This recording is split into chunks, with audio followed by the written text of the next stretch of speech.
Franklin Delano Roosevelt was elected the 32nd President of the United States in 1932.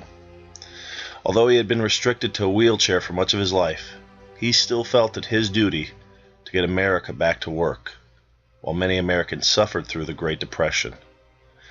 Americans lost everything they had, some forced to live in shanty towns called Hoovervilles after the former president.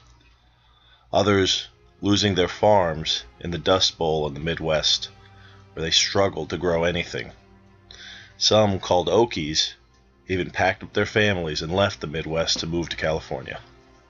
Still, President Roosevelt, the dynamic politician he was, pushed for the 4 freedoms he felt every American deserved.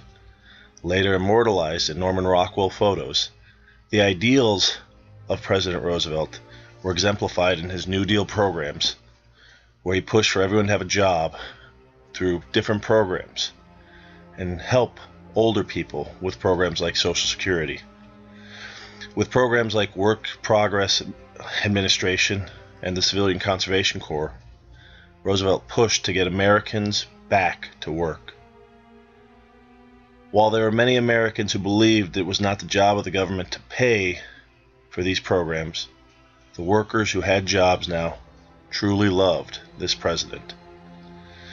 He struggled along the way, getting men new jobs and being fought by a Supreme Court and Congress who did not always agree with the president's ideas. Still, when he was elected for a 3rd term, he faced an even greater challenge when Japan snuck attacked the United States on December 7, 1941, destroying many of our ships. This proved the greatness of this president as he delivered a dynamic speech discussing a day that would live in infamy.